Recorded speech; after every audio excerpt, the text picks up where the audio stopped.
ఓం శుక్లాంబరధరం విష్ణుం శశివర్ణం చతుర్భుజం ప్రసన్నవదనం ధ్యాయేత్ సర్వవిఘ్నోపశాంతయే నారాయణం నమస్కృత్య నరం చైవ నరోత్తమం దేవీం సరస్వతీం వ్యాసం తతో జయముదీరయేత్. గురుర్బ్రహ్మ గురుర్విష్ణుః గురుర్దేవో మహేశ్వరः గురుः సాక్షాత్ పరబ్రహ్మ తస్మై శ్రీ గురవే నమః. ఓం భగవద్గీత శ్రోతలందరికీ కూడా ఆహ్వానం. మనం ఇప్పుడు మూడవ అధ్యాయం, భగవద్గీత మూడవ అధ్యాయంలో 9వ శ్లోకం చదివాం. 9వ శ్లోకంలో యజ్ఞార్థాత్ కర్మణోన్యత్ర లోకోయం కర్మబంధన అనే వాక్యం వచ్చింది. అక్కడ యజ్ఞం అనేటువంటి పదానికి ఏం చెప్పారు అంటే దాని అర్థం ఏంటి? యజ్ఞము కొరకు చేసినటువంటి కర్మ తప్ప మిగతా అన్ని కర్మల్లో కూడా ప్రజలు మనుషులు బంధింపబడతాడు అని. బంధింపబడతాడు అంటే అర్థం ఏంటి? కర్మ ఫలం వస్తుంది, కర్మ ఫలాన్ని అనుభవించాలి, మళ్ళీ జన్మెత్తాలి, మళ్ళీ చస్తుండాలి. ఇది బంధనం అంటే. సో ఎలాంటి పని చేస్తే ఇది రాదు, కర్మ ఫలం రాదు అంటే యజ్ఞార్థాత్ కర్మ ఏదైతే చేస్తామో యజ్ఞము కొరకు చేసేటువంటి కర్మ. ఇక్కడ యజ్ఞం అనేదే ఒక కర్మ. కర్మ కొరకు చేసే కర్మ, దానికంటే భిన్నమైన కర్మలు అంటే సరిగా అర్థం రాదు కదా. అందుకని యజ్ఞం అనే దానికి ఒక టెక్నికల్ మీనింగ్, వేరే అప్రోప్రియేట్ కాంటెక్స్ట్ ని బట్టి, ఓవరాల్ ఉపనిషత్తుల ఉపదేశాన్ని బట్టి, ఉపనిషత్తుల సందేశం కదా ఇక్కడ. ఇదంతా కూడా ఉపనిషత్తుల సారం కదా భగవద్గీత. సో కాబట్టి ఉపనిషత్తుల సారాన్ని బట్టి మనకు అర్థం చెప్పాలి కదా. సో అంతేకాకుండా వేదంలో ఉన్న మాటే చెప్పాలి. అందుకని శంకరాచార్యులు వారు దానికి ఏమన్నారు? యజ్ఞం అనే దానికి యజ్ఞం వై విష్ణువు అని అన్నాడు. యజ్ఞం వై విష్ణువు. విష్ణువు అంటే ఏమిటి? యోగ విశ్వవ్యాప్తమైనటువంటి తత్వము. ఈ సందర్భంలో నేను అక్కడ మధు బ్రాహ్మణం గురించి కూడా చెప్పా. మధు బ్రాహ్మణం అని చెప్పిన ఒక చాప్టర్ ఉన్నది కదా, దేనిలో బృహదారణ్య ఉపనిషత్తులో ఒక చాప్టర్ ఉన్నది కదా. దానిలో ఏం చెప్తుందంటే ఆ ఇయం పృథివీ సర్వేషాం భూతానాం మధు అని ప్రారంభమవుతుంది. ఏం పృథివీ, ఈ పృథివీ ఏదైతే ఉన్నదో ఇది అన్ని భూతములకు, అన్ని ప్రాణులకు, భూతములు అంటే అన్ని ప్రాణులకు కూడా, అన్ని ప్రాణులు అంటే ముఖ్యంగా మనుషులే. ఎందుకంటే మిగతా సింహాలు గాని, పులులు గాని, లేక నక్కలు గాని, కుక్కలు గాని అవన్నీ కూడా ఆ భగవంతుని ఆర్డర్ ప్రకారమే పనిచేస్తుంటాయి, కానీ అది వయలేట్ చేయవు కదా.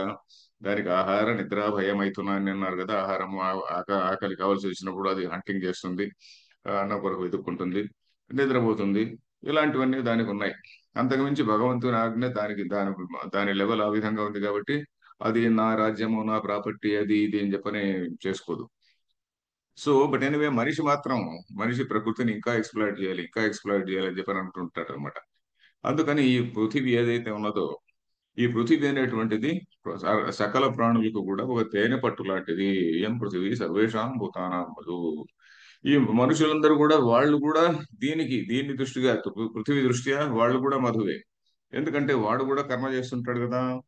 వాళ్ళు కొంతమంది ప్రకృతి ఈశ్వర ఈశ్వర మ్, నియమానికి అనుగుణంగా వాళ్ళు పని చేస్తుంటే వాళ్ళు సరైనటువంటి కర్మ చేసినట్టు. అలా కాకుండా విష్ణువు, విష్ణువు అంటే ఈశ్వర తత్వం అనుకోండి. విష్ణువు మళ్ళీ వేరే, ఈశ్వరుడు వేరే అని అనుకోకూడదు ఇక్కడ. విష్ణువు అంటే ఏమిటి? వేవేష్టి ఇది విష్ణువు, వ్యాపనశీలమైనటువంటి తత్వము. అంటే విశ్వమంతా వ్యాపించి ఉన్నటువంటి తత్వము. దాన్నే మనం శివుడు శివుడు అంటున్నాము, విష్ణువు అంటున్నాము, బ్రహ్మ అంటున్నాము. మూడు ఫంక్షన్స్ బట్టి, కానీ మూడు ఒకటే. ఇది మనకు తెలుసుకోవాలి కదా. సో ఈశ్వర అనే పదాన్ని మాటి మాటికి భగవద్గీతలో వస్తూ ఉంటుంది, విష్ణువు అనే పదం కూడా వస్తూ ఉంటుంది. సో కాబట్టి విష్ణువు అన్నా ఈశ్వరుడు అన్నా ఒకటే అనేది మనం ఫస్ట్ తెలుసుకోవాలి. సో ఈ విష్ణువు అనేటువంటిది విశ్వమంతా వ్యాపించి ఉన్నటువంటి తత్వం. మన మీద ఈశ్వరార్పణ బుద్ధి, ఈశ్వరార్పణ బుద్ధి అంటున్నాం, మరి విష్ణురర్పణ బుద్ధి అని అనడం లేదే, ఈశ్వరార్పణ బుద్ధి అంటున్నాము. ఎందుకంటే పలకడానికి సులభంగా ఉందని అలా వచ్చిందేమో తెలియదు. సో ఈశ్వరార్పణ బుద్ధి అంటే ఈశ్వరుడు అనేవాడు ఎక్కడున్నాడు, ఆయన ఎక్కడో పరమేశ్వరుడు, నేను ఎక్కడో ఉంటాడు, నేను ఇక్కడ ఉన్నాను అనే క్వశ్చన్ కాదు. మరి 18వ అధ్యాయంలో అది కూడా కృష్ణుడే చెప్పబోతున్నాడు. ఎవడి ఎక్కడి నుంచి అయితే, ఏ తత్వం నుంచి అయితే ఈ సమస్త ప్రాణుల యొక్క అన్ని యాక్షన్స్, అన్ని ప్రవృత్తి, అన్ని రకరకాలైనటువంటి కర్మలు, సాత్విక రాజస తామస గుణాల వల్ల చేసేటువంటి కర్మలు ఏవో ఎక్కడి నుంచి అయితే ఉద్భవిస్తున్నాయో, ఎక్కడ ఉంటున్నాయో, ఎక్కడ లయమవుతున్నావో అన్నాయో, అది that is the cosmic being. దానికి తమ అభ్యర్చ యత ప్రవృత్తిర్భూతానాం, ఎక్కడి నుంచి ఈ భూతములన్నీ వస్తున్నాయో, తర్వాత ఏన సర్వమిదం తతం, ఈ మనుషులు చేసేటువంటి అన్ని కర్మలు కూడా దేని చేత అయితే వ్యాపించబడినాయో ఆ పరమేశ్వర తత్వం స్వకర్మణ తమభ్యర్చ, నీ సొంత కర్మతో అంటే స్వధర్మంతో నువ్వు దాని స్వధర్మాచరణం ద్వారా దాన్ని పూజించు అని మనకు 18వ అధ్యాయంలో ఒకటి రాబోతున్నది. సో ఇదే మాట ఉపనిషత్తుల మాట ఇదంతే, ఇది కూడా మనకి ఇంకా మన ఎలాబొరేట్ గా చెప్పాలంటే ఆ ఈశావాస్య ఉపనిషత్తు అనే ఉపనిషత్తు ఉంది కదా, దాంట్లో మొట్టమొదటి రెండు మంత్రాలు కూడా ఇదే చెప్తుంది అనమాట. ఈశా వాస్యమిదగం సర్వం యత్కించ జగత్యాం జగత్ అంటుంది. ఈశావాస్య ఉపనిషత్తు సుమారు 7 ఏళ్ల క్రితం నేను క్లాసులు ఉన్నాయి, నాకు చెప్పిన పాఠాలు ఉన్నాయి, దాన్ని ఇంగ్లీష్ లో చెప్తాను, అది కావాల్సిన వాళ్ళు వినవచ్చు. ఈశా వాస్యమిదగం సర్వం అంటే ఈ విశ్వాన్నంతటిని కూడా మనం ఈశ్వరుడు అనేటువంటి భావనతో, వాస్యం అంటే ఆచ్ఛాదనీయం అంటే కప్పివేయాలి అని, అంటే మనం ప్రపంచాన్ని చూస్తుంటే అది ఈశ్వరుడు అనేటువంటి భావనతో మనం కప్పివేయాలి. ఆ భావనతో నువ్వు కర్మ చేయాలి. ఆ భావనతో నువ్వు కర్మ చేస్తుంటే నీకు నా కర్మ లిప్యతే నరే, అంటే నీకు ఆ కర్మ లేపం అనేటువంటిది ఉన్నది ఉండదు అని రెండవ శ్లోకంలో చెప్తుంది. ఒకవేళ నువ్వు ఆత్మజ్ఞానం పోలేకపోయినా కూడా ఏమిటి, పోలేనటువంటి వాడు ఆ జీవితాంతం పని చేస్తూనే ఉండాలి. అదేంటి శ్లోకం ఏది ఉన్నది, మంత్రం ఏదైతే కర్మలి ఏవం త్వయినాన్యథేతోస్తేన కర్మ లిప్యతేన రెండవ మంత్రం వస్తుంది అది. ఈశ్వర మొట్టమొదటి మంత్రం ఏంటంటే ఈశా వాస్యమిదకం సర్వం యత్కించ జగత్యాం జగత్ తేన త్యక్తేన భుంజీతాః మా గృహ కస్యచిత్ ధనం ఆ కుర్వన్నేవేహ కర్మాణి అని వస్తుంది. కుర్వన్నేవేహ కర్మాణి అంటే కర్మలను చేస్తూనే జిజీవిషే శతకం సమాహ, ఒకవేళ జ్ఞానం రాకపోతే నూరేళ్ళైనా కూడా, నూరేళ్ల వరకు అంటే జీవితాంతము, జీవనం ఉన్నంత వరకు, ప్రాణం ఉన్నంత వరకు కర్మలు చేస్తుండాలి. అది ఏ విధంగా చేయాలి, ఈ ప్రపంచమంతా ఈశ్వరుని మయమే అనేటువంటి భావనతో చేస్తుంటే ఆ ఈశ్వరుడికే నేను అర్పిస్తున్నాను, నేను చేసే కర్మలన్నీ కూడా అక్కడి నుంచే వస్తున్నాయి అని ఆ ఈశ్వరుణ్ణి మనం సాక్షిగా పెట్టుకొని, మనం చేసేటువంటి ప్రతి పనికి కూడా దేవుణ్ణి సాక్షిగా పెట్టుకొని పని చేస్తుంటే, దేవుణ్ణి సాక్షిగా పెట్టుకొని మనం ఇంకా మరి వేరే చెడ్డ పనులు ఏం చేయం కదండి. సో అందువల్ల దేవుణ్ణి సాక్షిగా పెట్టుకొని పనులు చేయడం అనేటువంటిది ఈశ్వరార్పణ బుద్ధిగా పని చేయడం అనేటువంటిది. సో ఆ మధు బ్రాహ్మణంలో కూడా చెప్పేది ఇదే. మధు బ్రాహ్మణంలో కూడా ఏమిటి, ఈ మొత్తం అంతా కూడా ఈ పృథివీ అనేటువంటిది మధువు, అలాగే ఈ జలం కూడా మధువు. అంటే ఇవన్నీ కూడా పృథివీ అంటే ఫిజికల్ పృథివే కాదు, భౌతికమైనటువంటి పృథివే కాదు, పృథివీకి కూడా దానికి కూడా ఒక చైతన్యం ఉన్నది కదా, దాన్ని అధిష్ఠించినటువంటి చైతన్యం, దాన్ని మనం పృథివీ అనేటువంటిది ఒక దేవత కింద తీసుకున్నాము. నీరు అనేటువంటి దాన్ని ఒక దేవత కింద తీసుకున్నాము, జలాధిష్టాన దేవత అన్నాము. అలానే వాయువు అనేటువంటిది ఒక దేవుడి కింద తీసుకున్నాము. అగ్ని అనేటువంటిది కూడా అది ఒక తత్వము, అది కూడా దేవుని కింద తీసుకున్నాం. సో వీటినన్నింటినీ తీసుకున్నాం. అలాగే ధర్మము అనేటువంటిది అయం ధర్మ సర్వేషాం భూతానాం మధు అనే ఆ మధు బ్రాహ్మణంలో వస్తుంది. అంటే ఏమిటి, ఈ ధర్మం అని మనం ఏదైతే అంటున్నామో, ఈ పృథివీ నీరు ఇవన్నీ కూడా మనకు కనిపించేటువంటివి. ఈ ధర్మం అనేటువంటిది కనిపించదు, కానీ దాని యొక్క రిజల్ట్, ధర్మము అధర్మము యొక్క రిజల్ట్ మాత్రం కనిపిస్తూనే ఉంటుంది. ఇప్పుడు ఫలానా వాడు ధర్మం చేస్తున్నారు, సరైనటువంటి ధార్మిక మార్గంలో ఉన్నాడు అంటే అతను చేసేటువంటి కర్మల ఫలితము మనం చూస్తూనే ఉంటాం. అలాగే ఇప్పుడు చెడ్డ పనులు చేస్తున్నటువంటి వాడు దాని ఫలితం కూడా చూస్తుంటాం. సో కర్మ ఫలితం వల్ల మనకు ధర్మము అధర్మము అనేటువంటి ఉన్నాయి అనేది తెలుస్తుంది అనమాట. సో ఈ ధర్మం అనేటువంటిది కూడా అన్ని భూతములకు మధువు, అంటే అందరూ సరైనటువంటి ఒక హార్మోనియస్ యాక్షన్ ఉన్నప్పుడే అది ధర్మం మనల్ని రక్షించగలుగుతుంది. అలా కాకుండా కొంతమంది తేనెటీగలు అయితే కొన్ని తేనెటీగలు, రెబెల్ తేనెటీగలు తేనె పట్టులో కొంచెం విషం పూరించాయి అనుకోండి, పూరించినప్పుడు ఏమవుతుంది, మిగతా వాటికి కూడా నష్టం జరుగుతుంది కదా. సో ఆ విధంగా ఆ ధర్మం అనేటువంటిది పాటించాలి అనేటువంటిది అక్కడ అక్కడ చెప్పారు. తర్వాత అయం ఆత్మ సర్వేషాం భూతానాం మధు అన్నారు. అంటే ఈ ఆత్మ కూడా, ఆ ఆత్మ అనేటువంటిది ఏం చెప్పారు అక్కడ, ఆత్మ అనే పదానికి ఆ నిర్గుణ బ్రహ్మ అని అర్థం చెప్పలేదు. అలా కాకుండా ఈ విరాట్ ఏ స్వరూపం ఏదైతే ఉన్నదో, మనం ఆ విరాట్ లేకుంటే హిరణ్య గర్భ లేక ఈశ్వరుడు, ఏ విధంగా చెప్పినా ఒకటే. హిరణ్య గర్భ అంటే సూక్ష్మ శరీరాన్ని చెప్తున్నాము, విరాట్ అంటే స్థూలంగా కనిపించేదాన్ని చెప్తున్నాం. సో ఇది ఈ విరాట్కు అనుకూలంగా, ఈ విరాట్నే మనం ఈశ్వరుడు అంటున్నాం, విష్ణువు అంటున్నాం, బ్రహ్మ అంటున్నాం, ఇవన్నీ ఈ పదాలు అన్నమాట. సో అది మనం చెప్పుకున్నాం గత క్లాస్ లో. సో దీనికి తదర్థం కర్మ కౌంతేయ, దాని కొరకు నువ్వు కర్మ చెయ్యి. తదర్థం అంటే ఏమిటి, ఆ ఈశ్వరుడు అనే తత్వం కొరకు, అంటే నీవు ఏదైతే నువ్వు ఇండివిజువల్, నేను ఒక ఇండివిజువేటెడ్ బీయింగ్ అనుకుంటున్నావో, నువ్వు ఇండివిజువేటెడ్ బీయింగ్ అనేటువంటి వాడు you are part of that whole complex, that matrix అనుకోండి. మ్యాట్రిక్స్ అనే పదం చాలా ఫ్యాషనబుల్ గా ఉంది. సో ఆ మ్యాట్రిక్స్ లో ఒక చిన్న భాగం. సో నువ్వు you have to work according to that అనేది అక్కడ విషయం. ఇన్ఫాక్ట్ మ్యాట్రిక్స్ సినిమా కూడా కొన్ని ideas they are taken from Vedanta అని ఎక్కడో చదివాను, అది నిజమో కాదో నాకు తెలియదు, ఎందుకంటే నేను మ్యాట్రిక్స్ సినిమా పూర్తిగా అంత స్టడీ చేసి చూడలేదు. ఎనివే, ఇప్పుడు సో ఆ ఈశ్వరార్పణ బుద్ధితో పనిచేయడం అనేటువంటిది అక్కడ విషయం అని చెప్పని చెప్పుకున్నాం గత క్లాసులో. ఒక వాక్యం కూడా చదివాం. యజ్ఞో వై విష్ణు, తైత్తిరీయ సంహితలోది. ఇది శృతే యజ్ఞ ఈశ్వర. యజ్ఞ అంటే అర్థం ఏంటి? మొదటేమో విష్ణువు అని ఆయన కోట్ చేశాడు. ఈయన మళ్ళీ ఏం రాస్తున్నాడు? ఈశ్వర అంటున్నాడు. సో శంకరాచార్యుల దృష్టిలో ఈశ్వరుడున్నా విష్ణువన్నా ఒకటే అనేదాన్ని మనం గ్రహించాలి. తర్వాత తదర్థం కర్మ. తదర్థం అంటే ఏమిటి? ఆ ఈశ్వరుని కొరకు, అంటే పరమాత్మ కొరకు చేసేటువంటి కర్మ. పరమాత్మ కొరకు అంటే ఏంటి? పరమేశ్వర ప్రీత్యర్థం మనం రోజు చెప్పుకుంటుంటాం. ఇది సంధ్యావందనంలో మమో పాత్ర క్షయ శ్రీ పరమేశ్వర ప్రీత్యర్థం అని చెప్పి రోజు చెప్పుకుంటారు కదా. సో ఆ చెప్పుకునేది కొంతమంది 3 సార్లు కూడా చేసుకుంటారు సంధ్యావందనం. మన రూల్లో 13 సార్లు ఉందనుకోండి, చాలా మటుకు ఎవరు చేయరు. సో ఎనీవే, పరమాత్మను పొందడానికి ఇవన్నీ కూడా డిఫరెంట్ స్టెప్స్ అన్నమాట. ఇవన్నీ రకరకాలైనటువంటి సోపానాలు లాంటివి. ఇవన్నీ కూడా ఈ ఈశ్వరార్పణ బుద్ధిగా కర్మ చేయడం. అంటే ఇండివిజువల్ అనేవాడిని వేదాంతంలో వాడిని వ్యష్టి అంటాం. వ్యష్టి అంటే ఇండివిజువల్. సమష్టి అంటే ద హోల్ అగ్రిగేట్. ఆ సమష్టి తత్వం, ఆ సమష్టి తత్వాన్ని మనం ఈశ్వరుడు అనండి, విష్ణువు అనండి, హిరణ్య గర్భుడు అనండి, విరాట్ అనండి, ఏమన్నా ఒకటే. సో ఆ తత్వాన్ని మనసులో పెట్టుకొని మనం పని చేస్తున్నాం అన్నమాట. సో అది ఇక్కడ విషయం. తదర్థం యత్ క్రియతే తద్ యజ్ఞార్థం కర్మ. ఇక్కడి వరకు చదివాం. నెక్స్ట్ లైన్ చదవాలి శ్రీనివాస్. తస్మాత్ కర్మణః అన్యత్ర అన్యేన కర్మణ తస్మాత్ కర్మణః అన్యత్ర అన్యేన కర్మణ లోకః అయం అధికృతః కర్మకృత్ లోకః అయం అధికృతః కర్మకృత్ కర్మబంధనః కర్మబంధనం యస్య సహ అయం కర్మబంధనః లోకః. కర్మబంధనః కర్మబంధనం యస్య సహ అయం కర్మబంధనః లోకః నుతు యజ్ఞార్థాత్. నతు యజ్ఞార్థాత్.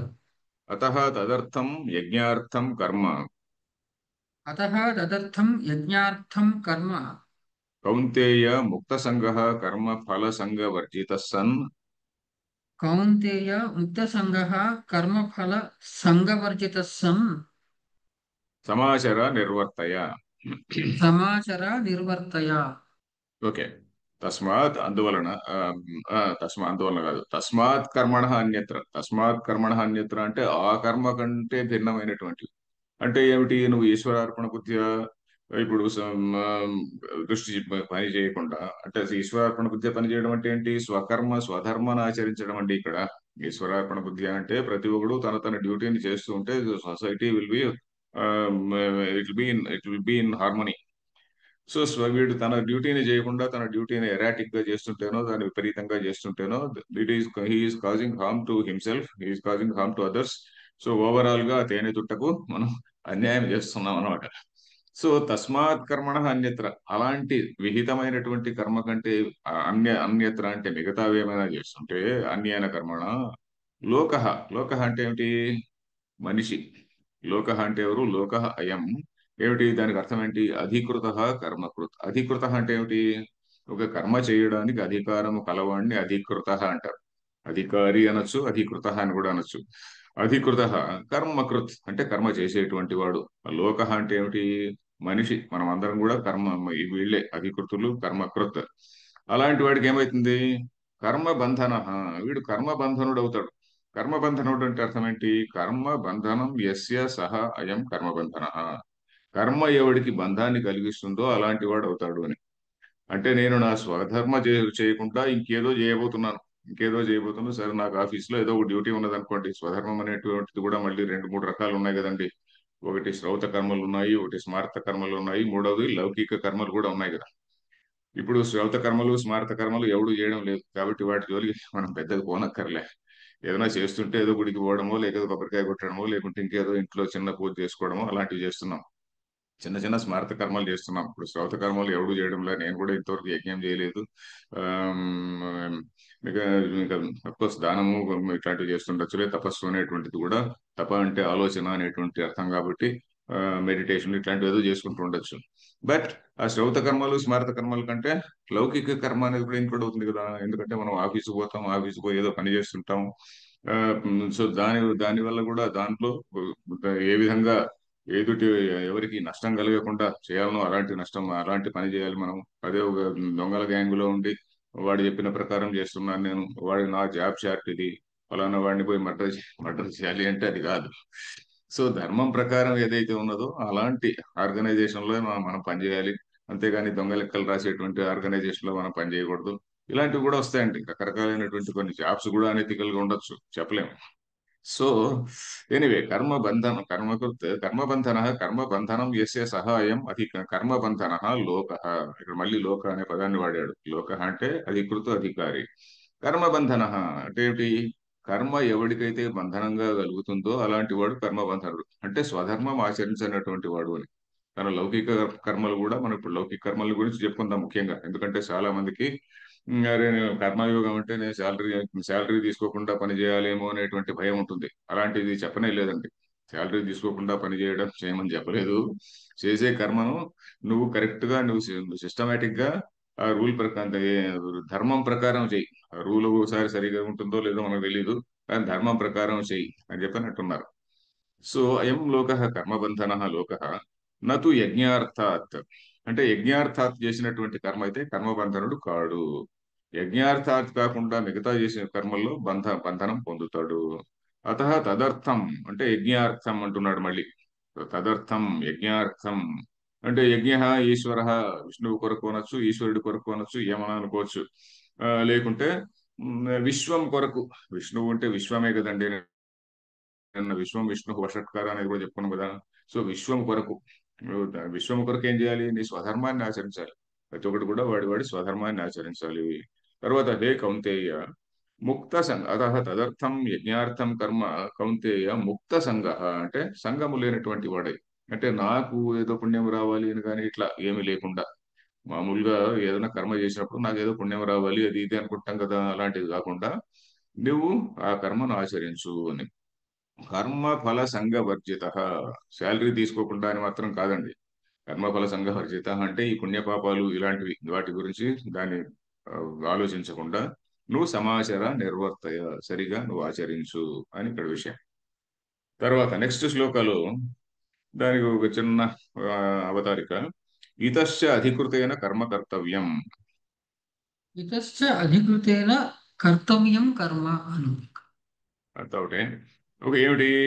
ఇతశ్చ, ఇందువల్ల కూడా, అంటే ఇప్పుడు చెప్పబోయే శ్లోకం వల్ల కూడా, అధికృతైన అంటే అధికృతుడైనటువంటి వాడు, కర్మ చేయడంలో అధికృతుడైనటువంటి వాడు అంటే ఎవడైతే అధికారి అధికృత కొంచెం తేడా చూపిస్తున్నారు ఇక్కడ. అధికారి అంటే ఒక కర్మ చేయడానికి అధికారముగా ఉంది కానీ వాడు చేస్తున్నాడో లేదో తెలియదు. అధికృత అంటే చేయాలి అనేటువంటి అర్థం కూడా ఇక్కడ వస్తున్నది. కొద్దిగా సటిల్ డిఫరెన్స్ ఉన్నట్టుంది. అధికృతైన కర్మ కర్తవ్యం. కర్మ కర్తవ్యం అంటే కర్మ, కర్తవ్యం కర్మ అంతా ఒకటే. కర్మ అనేటువంటి దాన్ని చేయాలి. చేయాలి ఎందుకని? సహ యజ్ఞ ప్రజా సృష్ట్వా సహ యజ్ఞాః ప్రజా సృష్ట్వా పురోవాచ ప్రజాపతి పురోవాచ ప్రజాపతిః అనేన ప్రసవిష్యధ్వం అనేన ప్రసవిష్యధ్వం ఏషవోస్త్విష్ట కామధుక్. ఏషవోస్త్విష్టకామధుక్. ఓకే, ఇక్కడ పద విభాగం తీసుకుంటే సహ యజ్ఞా ప్రజా సృష్ట్వా పురా ఉవాచ, పురా ఉవాచ పురోవాచ ప్రజాపతి అనేన ప్రసవిష్యధ్వం ఏష వహ. ఏషవోస్త్విష్ట అనుంది కదా, ఏష వహ. ఈ వహ తూ కూడా ఉంది. ఏషవహ అస్తు, తూ కూడా కాదు. ఏషవహ అస్తు, ఏషవహ అస్తు ఇష్టకామధుక్. ఏష కర్మ, వహ మీకు, ఇష్టకామధుక్ అంటే ఇష్టమైనటువంటి కోరికలను పిండేది. ఆ, దుక్ అంటే అక్కడ కామధుక్ అన్నందుకు అని కామముల కోరికలను పిండేటువంటిది అని అక్కడ ఒక ఇమేజ్ ఆఫ్ ఎ కౌ ఇక్కడ. కామధుక్ ఇప్పుడు భగవద్గీత అనేటువంటిది దాన్ని ధేనువు అని అన్నారు కదా. సో ఆ విధంగా. తర్వాత ఇక్కడ శ్లోకం చూద్దాము. సహయజ్ఞ అంటే ఏమిటి?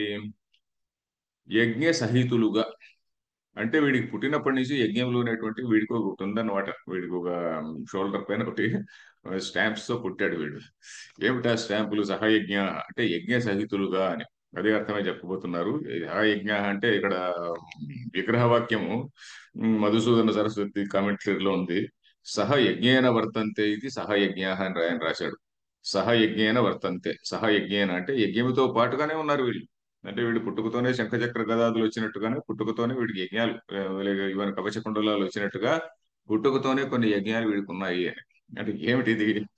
అంటే మనకు మనకు వేదం ఏం చెప్తుందంటే మనిషి అనేటువంటి వాడు జాయమాన పుట్టుకతోనే త్రిభీహి రుణవాన్ జాయతే. మూడు రుణాలు వాడికి ఉన్నాయంట. మూడు రుణాలు మనకి మీద నేషనల్ డెట్ అది ఇది అంటుంటాం. అమెరికాలో నేషనల్ డెట్ ఇప్పుడు ఏదో ఉంది కదా, సమ్ 36 ట్రిలియన్ ఏదో అంటారు. అన్ని ట్రిలియన్స్ లో వాళ్ళందరి పాపులేషన్ డివైడ్ చేసి ఒకడొకడికి ఎన్నో కొన్ని దాదాపు ఒకడొకడు $1,00,000 ఎంతో వాడికి అప్పు ఉన్నట్టు వాడికి. సో ఆ విధంగా మనకు రుణం ఉన్నది పుట్టుకతో. ఏమిటి? దేవ రుణము, పితృ రుణము, ఆ, ఋషి రుణము అని. దేవ రుణము, పితృ రుణము, ఋషి రుణము. త్రిభిర్రుణవాన్ జాయతే యజ్ఞేన దేవేభ్య, యజ్ఞేన దేవేభ్య ప్రజయా పితృభ్య. తర్వాత స్వాధ్యాయం అంటే ఏంటి? తపస. తపస ఋషిభ్య. తపసాను ఏదో ఉందండి, తపస కాదు, అక్కడెక్కడో నెక్స్ట్ ఏదో యజ్ఞేన దేవేభ్య తపసా పితృభ్య అట్లా సంథింగ్ ఇస్ దేర్. సో అది ఏమిటి? యజ్ఞం అంటే స్వధర్మాచరణం వల్ల దేవతలను you are satisfying the God's.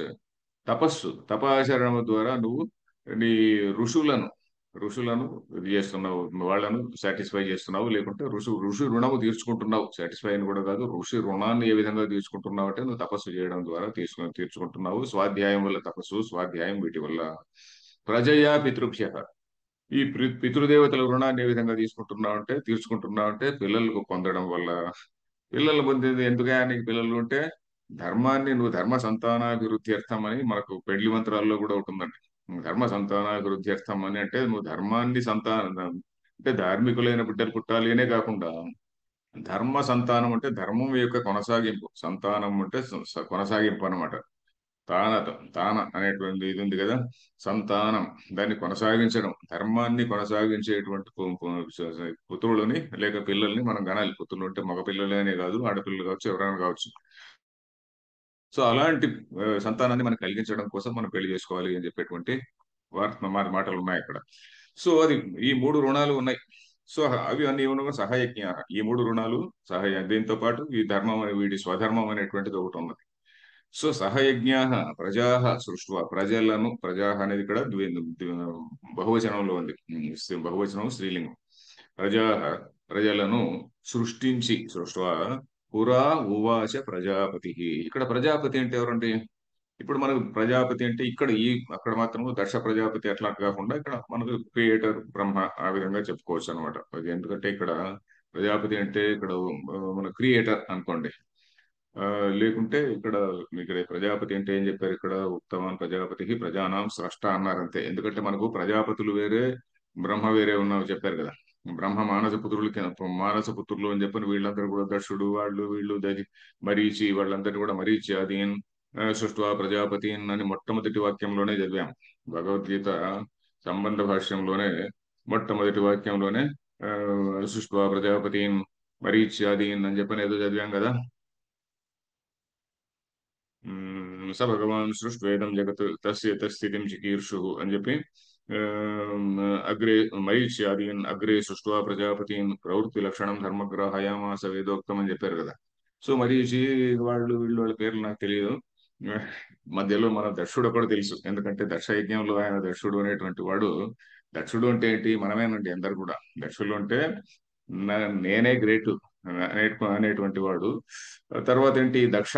Daksha అంటే ఏమిటి? కాంపిటెంట్ అని. మన ఇంగ్లీష్ లో ఒక పదం ఉంది, డెక్స్టర్ అని ఒకటి ఉంది. డెక్స్ట్రస్ అనే పదం ఉంది కదా. ఆ దక్ష, డెక్స్టర్ ఇవి రెండు కాగ్నేట్ టర్మ్స్ యాక్చువల్లీ. దక్ష అండ్ డెక్స్టర్ కాగ్నేట్ టర్మ్స్. అంటే దక్ష actually means right hand also. దక్షిణ హస్తం అంటాం, దక్షిణ హస్తం అంటాము. దక్షిణ అంటే dextrous because right hand by virtue of habit it is more dextrous than the left hand, అంతే కదా. సో దక్ష అంటే కేపబుల్ పర్సన్ అనేటువంటి అర్థంలో వస్తుంది. ఆ దక్ష కథ కూడా చెప్పుకోవచ్చు ఎప్పుడైనా. సో ఆ, ప్రజాపతి అంటే దక్ష ప్రజాపతి లాంటి వాళ్ళు అని చెప్పచ్చు. వీళ్ళు ఎందుకంటే ప్రజాపతులు కూడా ఒక్కొక్క దీనిలో ఒక ప్రజాపతి ఫలానా ప్రజాపతి డ్యూరేషన్ కూడా ఉంటుంది కదా. సో ఆ ప్రజాపతి చెప్పాడు. ఏం చెప్పాడు? అనేన. అనేన అంటే ఏమిటి? దీని వల్ల, ఈ యజ్ఞము చేత. యజ్ఞం అంటే ఏమిటి? యజ్ఞం విష్ణువు అనుకోండి, విశ్వం అనుకోండి, స్వధర్మ అనుకోండి, ఏదైనా అనుకోండి, ఏమైనా చెప్పొచ్చు మనం. ఆ స్వధర్మానికి కూడా ఎక్స్టెండ్ అవుతుంది మీనింగ్. యజ్ఞం విష్ణువు, విశ్వము, దాని కొరకు చేసేటువంటి కర్మ అంటే స్వధర్మము. స్వధర్మోచిత ధర్మేణ, యాక్చువల్లీ మధుసూదన సరస్వతి ఇది కూడా రాశాడు. అనేన అంటే స్వధర్మోచిత ధర్మేణ అంటాడు. ప్రసవిష్యధ్వం, ప్రసవిష్యధ్వం అంటే మీరు ప్రసవించండి అంటే అర్థం ఏంటి? వృద్ధి పొందండి. ప్రసవిష్యధ్వం, వృద్ధిని పొందించండి, వృద్ధిని పొందించండి. ఏష వహ, ఇది మీకు, ఏష అంటే ఇది ఏమిటి? ఈ యజ్ఞం అనేటువంటిది, యజ్ఞ, ఏష యజ్ఞ, ఆ, వహ మీకు, అస్తు ఇష్టకామధుక్, ఇష్టకామధుక్ అస్తు అంటే కోరిన కోరికలను తీర్చేటువంటిది అగుగాక అని. మీ ఇష్టం వచ్చి మీకు ఇష్టమైనటువంటి వాటిని తీర్చేది అగుగాక అని. మరి ఇక్కడ ఇష్టమైనటువంటిది ఏమిటి? మళ్ళీ ఇక్కడ మళ్ళీ మరి కర్మయోగం గురించి చెప్తున్నామా? కర్మయోగం గురించి మాట్లాడే పరిస్థితిలో వాడికి కర్మ ఫలాన్ని ఏమి కోరడం లేదు. కర్మ ఫలాన్ని కోరకపోయినా కూడా అతనికి చిత్తశుద్ధి అనేటువంటిది వస్తున్నది. అది కూడా చెప్పబోతున్నాడు. సో కర్మఫలం కోరినా కోరకపోయినా అతనికి చిత్తశుద్ధి వస్తుంది. కర్మ ఫలాన్ని కోరితే కర్మఫలం వస్తుంది. సో ఇటు రెండు ఆప్షన్స్ ఇక్కడ ఇందులో చెప్తున్నారు. సో ఇక్కడేంటి? సహయజ్ఞ ప్రజా సృష్ట్వా పురోవాచ ప్రజాపతి, ప్రజాపతి ఈ విధంగా చెప్పాడు. అనేన ప్రసవిష్యధ్వం ఏషవహ అస్తు ఇష్టకామ దుఃఖ్. దుఃఖ్ అనేటువంటిది దుహ, దుహ ప్రపూరణ అనేటువంటి ధాతు. దుహ ప్రపూరణే అంటే పిండడము, నింపడము అనేటువంటి ధాతు. భాష్యం చూద్దాం. సహయజ్ఞా యజ్ఞ సహితా సహ యజ్ఞాః యజ్ఞసహితాః ప్రజా త్రయో వర్ణా తాః సృష్ట్వా ఉత్పాద్య ప్రజా త్రయో వర్ణాః తాః సృష్ట్వా ఉత్పాద్య పురా సర్గాదౌ ఉవాచ ఉక్తవాన్ పురా సర్గాదౌ ఉవాచ ఉక్తవాన్ ప్రజాపతి ప్రజానాం స్రష్ట ప్రజాపతిః ప్రజానాం స్రష్టः అనేన యజ్ఞేన ప్రసవిష్యధ్వం అనేన యజ్ఞేన ప్రసవిష్యధ్వం ప్రసవ వృద్ధి ఉత్పత్తి ప్రసవः వృద్ధిः ఉత్పత్తిः తాం కురుష్వధ్వం, కురుధ్వం. తాం కురుధ్వం. ఓకే, దీనిలో ఏమిటి? ఇక్కడ కనుక పూర్తి ఒక portion of the sentence complete అయింది. సహయజ్ఞ అంటే యజ్ఞములతో, వీడు పుట్టుకతోనే వీడితో పాటు కొన్ని యజ్ఞాలు వీడి నెత్తిన స్టాంప్, వీడి పైన భుజం పైన స్టాంప్ వేసి వచ్చాయన్నమాట. సహయజ్ఞ, యజ్ఞ సహిత, ప్రజలందరూ కూడా ఈ విధంగా ఈ వ్యష్టి అనేటువంటి వాడు ఆ సమష్టికి తనను అర్పించుకుంటేనే ఇది విశ్వం బాగుంటుంది. విశ్వం బాగుంటుంది అంటే ఈశ్వరుడు ప్రీతి చెందుతాడు, అలాగే లేక విష్ణువు ప్రీతి చెందుతాడు. విష్ణువర్థం, విష్ణువర్థం అనేటిది కొంచెం కష్టంగా ఉంది కాబట్టి బహుశా ఈశ్వరార్థం అని ఉండొచ్చు, చెప్పాను కదా, ఆ విధంగా ఉండొచ్చు. సహయజ్ఞ యజ్ఞ సహిత ప్రజా, ప్రజా అన్నటువంటి ఇక్కడ ఏం చెప్పారు? త్రయో వర్ణా అన్నాడు. ఇప్పుడు నాలుగు వర్ణాలు కదండి. నాలుగు వర్ణాల్లో ఈ యజ్ఞము అనేటువంటిది ఈ మూడు వర్ణాలకే చెప్పారు. ఎందుకంటే నాలుగవ వర్ణం ఎవరికైతే ఉన్నదో అతను ఏమిటి? ఈ మూడు వర్ణాలని అసిస్ట్ చేసేటువంటి వాడు. ఈ మూడు వర్ణాలకి కూడా కావలసినటువంటి రిసోర్సెస్, తర్వాత ఫుట్ వర్క్, లెగ్ వర్క్ అంటాం కదా, లెగ్ వర్క్ అన్ని కూడా చేసేటువంటి వాడు ఆ నాలుగవ వర్ణం వాడు. ఈ మూడు వర్ణములు వాళ్ళకందరికి కూడా కామన్, ఆల్మోస్ట్ ఆల్మోస్ట్ కామనే. ఎందుకంటే దానిలో ఒక ఓన్లీ డిఫరెన్స్ ఈస్ బ్రాహ్మణుడు అనేటువంటి వాడు వేదాన్ని టీచ్ చేస్తాడు. అధ్యయనము అధ్యాపనము అనేటువంటిది వీడికి డ్యూటీ పెట్టారు. ఇంకా తర్వాత వేరేస్ క్షత్రియ వైశ్య వీళ్లకు పూర్తి అధికారం యజ్ఞానికి, యజ్ఞం చేయడానికి, తర్వాత శృతుల్లో స్మార్తంలో చెప్పినటువంటి శ్రౌతంలో స్మృతుల్లో చెప్పినటువంటి కర్మలన్నిటికీ చేయడానికి, వేదం చదవడానికి, ఉపనిషత్తులు చదవడానికి, వీటికి అన్నిటికీ అధికారం ఉంది. పాఠం చెప్పడం మాత్రం ఈయనకి పెట్టారు. ఎవరికి? బ్రాహ్మణుడు అనేటువంటి వాడికి పెట్టారు. ఈ నాలుగో వాడికి ఏం చెప్పారు? ఈ శూద్ర అనే కేటగిరీకి ఈ మూడు వర్ణాలు చేసేటువంటి పనులు ఉంటాయి. ఇప్పుడు ఒక ఆయన యజ్ఞం చేస్తుంటాడు, ఇంకొక ఆయన ఇంకేదో చేస్తుంటాడు. వాళ్ళందరినీ కూడా అందరికీ కూడా మ్యాన్ పవర్ సప్లై లాగా ఆ, అదనమాట. సప్లై చైన్ అంటామే, ఆ సప్లై చైన్ లాంటిది అది. అందుకని వాళ్ళకి సెపరేట్ గా ఏం చెప్పలేదు.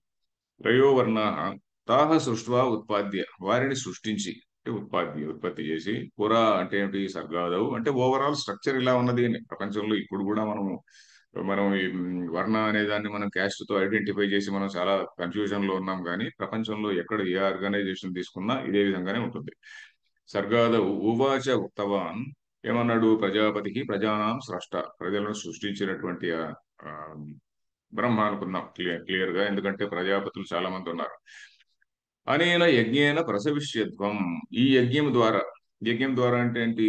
ఈ నిత్య కర్మాచరణము ద్వారా, యజ్ఞము అంటే మళ్ళీ మనం మామూలుగా చేసేటువంటి యజ్ఞాన్ని కూడా మనం తోసిపుచ్చడం లేదండి, అది కూడా గుర్తుపెట్టుకోవాలి. యజ్ఞం అంటే ఇక్కడ పూర్తిగా ఇప్పుడు యజ్ఞము మరి ఏదో ఇంకొక ఆయన చండీ యాగం చేస్తున్నాడు, మరో యాగం చేస్తున్నాడు అంటున్నాం కదా, వాటిని డిస్మిస్ చేయడం లేదు. అది కూడా ఉన్నది. అది దాన్ని ఏమన్నారంటే ద్రవ్య యజ్ఞం అన్నారు. ద్రవ్య యజ్ఞం అంటే మామూలుగా ఇప్పుడు ఏదో నేను కొంతమంది చెప్తుంటారు, మేము 1000 ఆ, ఏంటి ఆ, కిలోల నెయ్యితో యజ్ఞం చేస్తున్నాం రండి ఆహ్వానాలు పంపుతుంటారు. ఎందుకంటే బా ఇంత గొప్ప యజ్ఞం చేస్తున్నాడు కానీ ఇంకెంత గొప్పవాడు అని మనం అనుకోవాలన్నమాట. సో ఆ విధంగా యజ్ఞాలు చేసేటువంటి వాళ్ళు ఉన్నారు. సో అలా అది దాన్ని డిస్మిస్ చేయడం లేదు. దానికి ఉన్న స్థానం దానికి ఉంది, కొంచెం లోయర్ లెవెల్లో ఉంది అది. కానీ మనం అన్ఫార్చునేట్లీ మనం దాన్నే గ్రేట్ అనుకుంటున్నాం. ఎంత గొప్పగా పై పెండాలు వేసి ఎంత గొప్పగా ఇవన్నీ చేస్తే అబ్బా ఎంత గొప్ప యజ్ఞం, ఎంత ఎంత గొప్ప కడియాలు వేసుకుంటే అంత గొప్పవాడు అనుకుంటుంటాం. సో ఎనివే, ఇక్కడ ఏంటన్నాడు, అనేన యజ్ఞేన ప్రసవిష్యత్వం అంటే ఏంటి, ప్రసవ అంటే ఏంటి, వృద్ధి. పిల్లల్ని ప్రసవం అంటే ప్రసవం అంటే పిల్లలు చిన్న పిల్లల్ని ప్రసవించింది అంటున్నాం. ప్రసవం అంటే ఏంటి, వృద్ధి చెందడం అంటే ప్రసవ. ప్రకర్షేణ సవ సవ అనేటువంటి ధాతు. ఉత్పత్తి, ఆ ఉత్పత్తిని కురుధ్వం చేయండి అని. నెక్స్ట్ లైన్, ఏష యజ్ఞ एष यज्ञः వహ యుష్మాకం అస్తు భవతు ఇష్టకామధుక్. वः युष्माकम् अस्तु भवतु इष्टकामधुक्। ఇష్టాన్ అభిప్రేతాన్ కామాన్ ఫల విశేషాన్ దోగ్ధి ఇది ఇష్టకామధుక్. इष्टान् अभिप्रेतान् कामफलविशेषान् दोग्धि इति इष्टकामधुक्। ఓకే. అంటే ఏష యజ్ఞ, ఈ యజ్ఞం. యజ్ఞం అంటే ఏమిటి, విష్ణువు, శివుడు, ఈశ్వరుడు, ఆ ఈశ్వరార్పణ బుద్ధితో చేసే కర్మ ఇవన్నీ కూడా ఏష ఏష యజ్ఞ. వహ యుష్మాకం, మనం ఈశ్వరుణ్ణి నేరుగా ఏం చేయడం లే కదా, ఈశ్వరుడు ఉంటే ఈశ్వరార్థం చేసేటువంటి కర్మ అది. ఏష యజ్ఞ వహ యుష్మాకం అస్తు, మీకు మీ అందరికి కూడా అగుగాక. ఏమగుగాక, ఇష్టకామధుక్ అస్తు, ఇష్టకామధుక్ అగుగాక. ఏమిటి ఇష్టకామధుక్ అంటే ఏంటి, ఇష్టాన్ అంటే అభిప్రేతాన్ అంటే మనం మన మనసులో ఉన్నటువంటి ఏవైతే కోరికలు ఉన్నాయో, మనం అభిప్రాయంలో ఉన్నటువంటి అవి కోరికలన్నింటినీ కూడా ఫల విశేషాన్, నాకు ఆ ఫలం కావాలి ఈ ఫలం కావాలి అనేటువంటిది ఉంటుంది కదా, దాన్ని దోగ్ధి ఇది ఇష్టకామధుక్. దోగ్ధి అంటే ఇస్తుంది అని. అంటే ఇక్కడ కూడా మనం రెండు రెండు ఆప్షన్స్ చెప్తున్నారు ఇక్కడ. ఒకడు కామ్యకర్మ చేసేవాడిని గురించి మనం ఇంక్లూడ్ చేసుకోవచ్చు, నిత్యకర్మ చేసేవాడి గురించి కూడా ఇంక్లూడ్ చేసుకోవచ్చు. కామ్యకర్మ చేసేటువంటి వాడికైతే ఏవో ఆయన యజ్ఞం చేస్తున్నాడు, మన ఏవి మన ఇవన్నీ చేస్తున్నాడు, ఏది నిత్యకర్మలు ఇవన్నీ కూడా చేస్తున్నాడు. నిత్యకర్మలతో పాటు ఇంకా మిగతా కొన్ని లౌకికరమైనటువంటి కామ్యకర్మలు చేస్తుండొచ్చు. పోతే ఆయన ఏంటి, పుణ్యకర్మలే చేస్తుండొచ్చు కూడా. పుణ్యకర్మ కూడా అది బైండింగ్ ఇన్ నేచర్, ఎందుకంటే పుణ్యకర్మ కూడా పుణ్యాన్ని ఇస్తుంది కదా. సో ఇక్కడ మనకి ఆ ఇతని గురించి, కర్మయోగి గురించి చెప్పినట్టయితే అతను ఏ కోరికలు లేవు కదండి. మరి ఇష్టకామ దుఃఖని ఎలా అంటారు, అంతేకాకుండా నిత్య కర్మలకు ఇంకా ఫలితం లేదని కూడా ఒక వాదం ఉంది కదా. కానీ శంకరాచార్యులు దాన్ని అంగీకరించలే. నిత్య కర్మలకు కూడా మనం ఇదేంటి ప్రత్యవాయ నివారణం, ఆ నెగటివ్ ఎఫెక్ట్ తొలగించడం అనేటువంటిది ఒకటి ఉన్నది. చిత్తశుద్ధి కలిగించడం అనేటువంటిది ఒకటి ఉన్నది. ఆ చిత్తశుద్ధి ద్వారా జ్ఞాన ప్రాప్తికి ఒక ఎలిజిబిలిటీ ఇస్తున్నది. సో ఆ విధంగా నిత్య కర్మలకు అలాంటి ఒక ఫలితం ఉంది అని చెప్పాం కదా. సో అది మనం గుర్తుంచుకోవాలన్నమాట. ఇష్టకామధుకి ఎలాగంటే ఆ నిత్య కర్మ కూడా ఒక నిత్య కర్మలకు కూడా ఒక ఆనుషంగిక ఫలం ఉంది అని చెప్పని ఇదే చెప్తున్నారు. ఎవరంటే ఆ ఆపస్తంభ సూత్రం అని మీరు వినింటారు. ఆపస్తంభ సూత్రాల్లో ఆయన ఉదాహరణ చెప్తాడు. ఆపస్తంభ సూత్రాలు అనేటువంటి కూడా చాలా ఏన్షియంట్ టెక్స్ట్. అది కూడా సుమారు 2000 ఏళ్లకు పైగా. ఎందుకంటే చాలా ప్రాచీన పుస్తకాల్లో కూడా భారతము ఇట్లా వాటిలోను, తర్వాత దీనిలో శంకర భాష్యంలోను ఇంకా మిగతా అన్ని చోట్ల కూడా కోట్ చేస్తుంటారు. ఆ ఆపస్తంభ సూత్రాలు చాలా ప్రాచీనమైనవి తెలుస్తుంది. ఎందుకంటే మనం ఓవరాల్ గా చూస్తే దానిలో చెప్పినటువంటి విషయాల్ని, ఆ మనుస్మృతి అవన్నీ వచ్చిన టైంలో ఉండొచ్చు. దానిలో ఆయన ఒక ఉదాహరణ ఇస్తాడు. మనం మామిడి పండు కావాలి అని ఒక మామిడి చెట్టును పెంచుతాం. ఆ మామిడి పండును మాత్రమే ఇవ్వదు కదా, అది మనకు చెట్టు నీడనిస్తుంది, దాని కింద కూర్చుంటే మంచి మంచి సుగంధాన్ని ఇస్తుంది. ఓ ఆమ్ర వృక్షాన్ని పెంచినప్పుడు ఇట్లా ఆనుషంగిక ఫలం దానితో పాటు అటెండెంట్ బెనిఫిట్స్ కొన్ని ఉంటాయి. అటెండెంట్ బెనిఫిట్స్ లాగా ఆనుషంగిక ఫలం అంటారు. ఆనుషంగికమైనటువంటి పుణ్యం లాగా. సో నిత్య కర్మలకు కూడా ఈ ఆనుషంగిక ఫలం ఉన్నప్పుడే ఆ, ఈ అది అది ఆనుషంగిక ఫలం ఉంటుంది అని ఆయన చెప్తారన్నమాట. సో అందువల్ల ఏమిటి ఆనుషంగిక ఫలం అంటే చిత్తశుద్ధి కలిగించడం ఆనుషంగిక ఫలం. జ్ఞాన ప్రాప్తికి ఎలిజిబిలిటీ ఇవ్వడం అనేటువంటిది ఆ, ఆనుషంగిక ఫలం.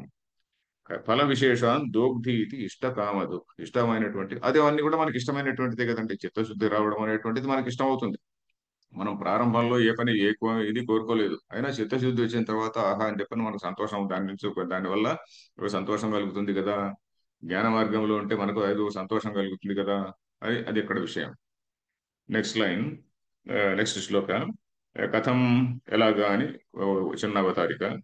శ్లోకం ఏంటంటే దేవాన్ భావయతానేన దేవాన్ భావయతానేన తే దేవా భావయంతు వః ते देवा भावयन्तु वः పరస్పరం భావయంతః परस्परं भावयन्तः శ్రేయః పరమవాప్స్యథ. श्रेयः परमवाप्स्यथ। దేవాన్ భావయత అనేన తే దేవాః భావయంతు వః పరస్పరం భావయంతః శ్రేయః పరం అవాప్స్యథ. ఏమిటి ఇక్కడ? దేవతలను మీరందరూ కూడా సంభావించండి, సమ్మానించండి, వాటిని ఆదరించండి, వాటి వాటి అనుకూలంగా ప్రవర్తించండి. తే దేవాః, ఆ దేవతలు మీకు అనుకూలంగా ప్రవర్తిస్తారు, మిమ్మల్ని సమ్మానిస్తారు. పరస్పరం భావయంతః అంటే పరస్పరము మీరిద్దరూ ఒకరినొకరు సంభావన చేసుకుంటూ ఆ విధంగా శ్రేయఃప్రాప్తిని పొందండి అని. శ్రేయ పరం, పరమైనటువంటి శ్రేష్టమైనటువంటి ఆ శ్రేయస్సును అవాప్స్యథ అంటే పొందండి అని ఇక్కడ అర్థం. దీనికి చాలా చాలా సామాన్యమైన అర్థం చెప్పుకుంటే ఏంటి? ఆ, మనం ఇంద్రుడినో ఇంకొక వరుణుడినో ఇంకేదో దేవతను ఉద్దేశించి మనం ఏదో యజ్ఞం చేయండి, యజ్ఞం చేస్తే నీకు ఫలం వస్తుంది, నువ్వు ఆ దేవతను పోషిస్తుంటే నీకు ఫలం వస్తుంది అని. మరి ఆయనకేం ఫలం వస్తుంది మళ్ళీ? నీకేదో నువ్వు ఆల్రెడీ నువ్వేదో ఇస్తుంటావు, ఏదో చిరు పురోడాశాలు ఏదో పెడుతుంటావు, హోమం చేసి ఏదో చేసినందువల్ల ఆయనకు ఫలితం ఇస్తుంటాడు. మాటి మాటికి ఆయన ఫలం ఇవ్వడమే తప్ప ఆయన ఏ విధంగా వృద్ధి పొందుతున్నాడు అంటే ఆయన మనం ఇచ్చే పురోడాశాలపైన డిపెండ్ కావడం లేదు కదా.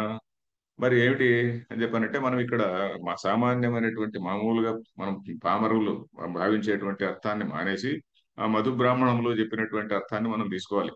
దేవతలు అంటే ఏంటి? ఎం పృథివీ, పృథివీ అనేటువంటిది అక్కడ దేవత.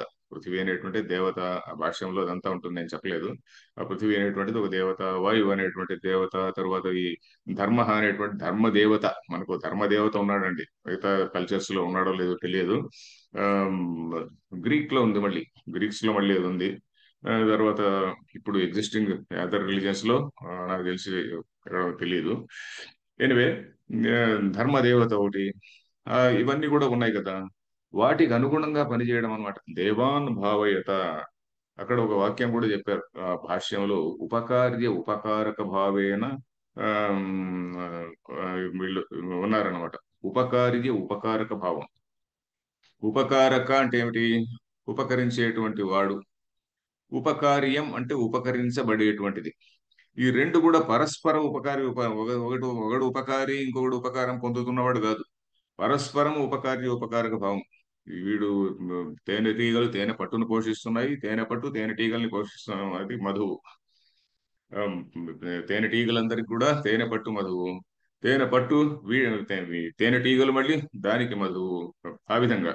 So mutually dependent, inter dependent. దీని బౌద్ధులు కూడా ఒక వాదం ఉందని చెప్పాను, ప్రతీత్య సముత్పాద వాదం అని. బుద్ధిజంలో కూడా ఒక వాదం ఉంది, ప్రతీత్య సముత్పాదం. The doctrine of dependent origination అంటారు. మీరు ఇంటర్నెట్ లో కూడా చూస్తే పెద్ద వ్యాసం వస్తుంది దాని గురించి.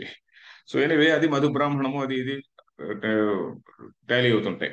సో ఆ అర్థం మనం తీసుకుంటే ఇక్కడ ఒక గంభీరమైనటువంటి అర్థం వస్తుంది. లేకుంటే మామూలుగా నువ్వు దేవుడి పూజ చేయని దేవుడు వరాలు ఇస్తాడు అనేటువంటి అర్థం వస్తుంది, చాలా చాలా సామాన్యమైనటువంటి అర్థం వస్తుంది.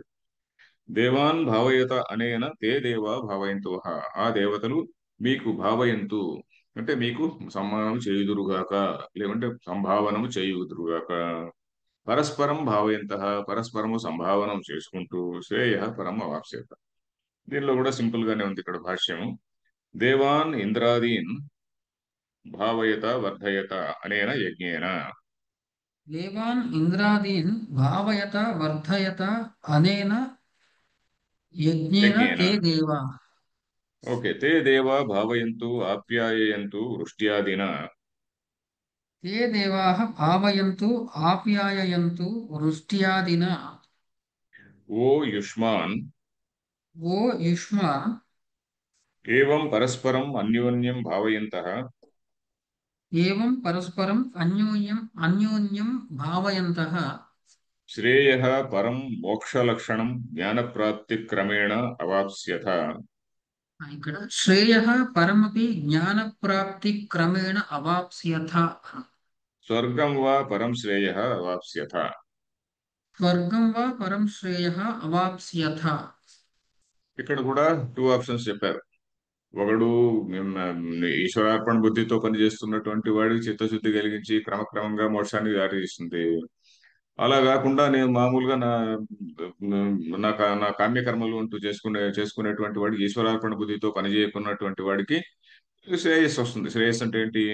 స్వర్గ రూపమైనటువంటి శ్రేయస్సు. స్వర్గం ఏదో యజ్ఞం చేస్తాడు, స్వర్గ కామో యజేత అంటారు కదా, స్వర్గాని కోసం యజ్ఞం చేస్తాడు, ఆ స్వర్గం పొందుతాడు. అది. సో దేవాన్ అంటే ఏమిటి? ఇంద్రాదీన్, ఇంద్రుడు మొదలైనటువంటి వారు. మధు బ్రాహ్మణంలో ఇంద్రుడి పేరు ఇంద్రుడు మేఘ, అయం మేఘ అని కూడా అక్కడ చెప్పారు. మేఘములకు అధిపతి అయినటువంటి వాడు ఇంద్రుడు. మేఘమే కదండి చాలా మోస్ట్ ఇంపార్టెంట్. మనకు మేఘము వర్షాలు అన్ని వస్తేనే కదా మనకు ఆ, ఫలించేది భూమి. సో దేవాన్ ఇంద్రాదీన్ భావయత వర్ధయత, వాటిని వర్ధిల్ల చేయండి. భావయత అంటే ఏంటి? వర్ధయత, వర్ధిల్ల చేయండి అంటే ఏమిటి? మనం వాటికి అనుగుణంగా, ప్రకృతికి అనుగుణంగా నడుచుకోవాలి అనేటువంటిది ఇక్కడ విషయం. తర్వాత అనేన యజ్ఞేన, యజ్ఞం అంటే మనం ఎంతసేపు చూసినా ప్రకృతినే చెప్తున్నాం, అంత ఇకలాజికల్ కన్సర్న్ అయినా దీనిలో మనుషులు లేరా అంటే అది కూడా ఉన్నారండి. యజ్ఞం అంటే ఇక్కడ స్వధర్మంలో అవన్నీ కూడా వస్తాయి. స్వధర్మంలో మనకు పంచమహాయజ్ఞాలు అనే చెప్పాం కదా. పంచమహాయజ్ఞాలు అంటే ఏమిటి? దేవయజ్ఞము, భూత యజ్ఞం అంటే పశుపక్ష్యాదులకు అన్నం వేయడము. తర్వాత అతిథి యజ్ఞము, అతిథి యజ్ఞం అంటే ఏమిటి? ఇంటికి వచ్చిన వాడికి భోజనం పెట్టడము. ఆ, పూర్వకాలంలో వెతుక్కొని పోయి పెట్టేవాళ్ళు అని కూడా చెప్పాను నేను. అలా ఉండేవాళ్ళండి. కొంత ముఖ్యంగా కొన్ని కొన్ని ఏరియాస్ లో వాడు మధ్యాహ్నం వరకు చూసి ఏదో ఊళ్ళో ఉన్న టెంపుల్ దగ్గరకు అక్కడ ఇక్కడ పోయి ఎవరు ఉన్నారు సాధువులు ఇట్లా వాళ్ళు ఎవరైనా ఉన్నారా అని వాళ్ళని చూసి పిలుచుకొని వచ్చి భోజనం పెట్టేటువంటి వాళ్ళు కూడా మొన్నటి వరకు ఉన్నారు. తర్వాత అతిథి యజ్ఞము, స్వాధ్యాయ యజ్ఞం అంటే స్వాధ్యాయం అంటే ఏంటి? తన ఉన్నటువంటి ప్రిస్క్రైబ్డ్ వేద భాగాన్ని చదవడము. ఇవన్నీ కూడా యజ్ఞాలు. ఇట్లాంటి యజ్ఞాలన్నీ చెప్పారు కదా. పితృయజ్ఞము, పితృదేవతలను తలుచుకోవడం అనేటువంటిది, వాళ్ళ పేరిట ఏదో భోజనం పెట్టడం, ఇలాంటివి. సో ఇలాంటి ఇవన్నీ డ్యూటీస్ ఉన్నాయి. సో ఇవన్నీ కూడా మనుషుల కోసం చేసేటువంటివే. ఈ డ్యూటీలన్నీ కూడా మనుషుల కోసం చేసేటువంటివే. దానితో పాటు మనకు ప్రకృతి పట్ల కూడా మనకు ఉన్నటువంటి భావన, ఏదంతా మనకు అయ్యం పృథివీ అన్నప్పుడు అవన్నీ కూడా మనకు దృష్టిలో పెట్టుకోవాలి. సో తే దేవా భావయంతు అంటే వర్ధయంతు, ఆప్యాయయంతు. ఆప్యాయయంతు అంటే మీకు ఆప్యాయనం అంటే మీకు ప్రీతి కలిగించడం. ఆప్యాయనం, ఆప్యాయంతు మమంగా నేను ఒక శాంతి మంత్రం కూడా ఉంది కదా. ఆప్యాయంతు అంటే వృద్ధి పొందించడం, ఆప్యాయంతు అంటే వృద్ధి పొందించుగాక అని. ఏమిటి? ఏ విధంగా వృద్ధి పొందించడము, లేక మన సంతృప్తి కలిగించడము అంటే వృష్టి ఆదిన, వృష్టి మొదలగు దాని ద్వారా. వృష్టి అని ఎందుకు అన్నాడంటే ఇంద్రుడు అని అన్నాడు కదా. ఇంద్రుడి డ్యూటీ వృష్టి. అదే మనం భాగవతంలో కూడా చూస్తాం. ఇంద్రుడి పూజ చేయలేదని చెప్పిన ఆయన వృష్టి, ఆయన ఒక పెద్ద వడగండ్ల వానుడు కురిపించాడు. అది ఇది అని మనం గోవర్ధనగిరి దీనిలో చూస్తుంటాం కదా. సో అది ఇక్కడ వృష్టి ఆదిన. తర్వాత వృష్టి మొదలైనవి మిగతావన్నీ కూడా వస్తుంది అనమాట. వహ యుష్మాన్, వహ అంటే మిమ్మల్ని, యుష్మాన్ అంటే మిమ్మల్ని. ఏవం పరస్పరం అన్యోన్యం భావయంత, ఈ విధంగా పరస్పరము ఒకరినొకరు సపోర్ట్ చేసుకుంటూ. అంటే ఈ వ్యష్టి అనేటువంటి వాడు సమష్టికి అనుగుణంగా పనిచేయాలి. You have to work in harmony with the rest of the universe అని. పరస్పరం భావయంత శ్రేయ పరం మోక్ష లక్షణం. శ్రేయ పరం అవాప్స్యత అన్నారు కదా. పరం అంటే ఏమిటి? పరం అంటే సుప్రీం అని, హైయెస్ట్, మోక్ష లక్షణం. వెంటనే మనకు కర్మయోగం చేయడం ద్వారా వస్తుందా అంటే రాదు. అందుకని చాలా జాగ్రత్తగా శంకరాచార్యులు ప్రతి చోట కూడా జ్ఞాన ప్రాప్తి క్రమేణ అంటాడు. ఎందుకంటే కర్మయోగ, చిత్తశుద్ధి, జ్ఞాననిష్ట, జ్ఞాన ప్రాప్తి, ఆ జ్ఞాననిష్ట యోగ్యత, ఆ జ్ఞాననిష్ట యోగ్యత తర్వాత జ్ఞాన ప్రాప్తి అనేటువంటి క్రమేణ ఇవన్నీ స్టెప్ బై స్టెప్ పోతుంటాయండి. ఇవన్నీ కూడా పరమపద సోపాన పటంలో ఇట్లా స్టెప్ బై స్టెప్ ఇట్లా ఉంటాయి కదా. ఆ స్టెప్ బై స్టెప్ లాంటివి ఇవన్నీ కూడా. సో అవాప్స్యత స్వర్గం వా పరం శ్రేయ అవాప్స్యత. మామూలుగా ఈ కామ్య కర్మలు చేసేటువంటి వాడికి స్వర్గమే వాడికి పరం శ్రేయ. వాడు ఎందుకంటే వాడు కోరుకుంటున్నది కూడా అదే. ఇష్టాన్ని భోగాన్ని అంటున్నాడు కదా, వాడు కోరుకుంటున్నది కూడా అదే, వచ్చేది కూడా అలాంటిదే అని. ఇవాళ ఇక్కడికి ఆపుదాం. మళ్ళీ నెక్స్ట్ క్లాస్ లో నెక్స్ట్ ఈ రెండు శ్లోకాలన్నా ఆయన ఈరోజు. ఓం పూర్ణమదః పూర్ణమిదం పూర్ణాత్ పూర్ణముదచ్యతే పూర్ణస్య పూర్ణమాదాయ పూర్ణమేవావశిష్యతే. ఓం శాంతి శాంతి శాంతి. ధన్యవాదాలు ఆచార్య.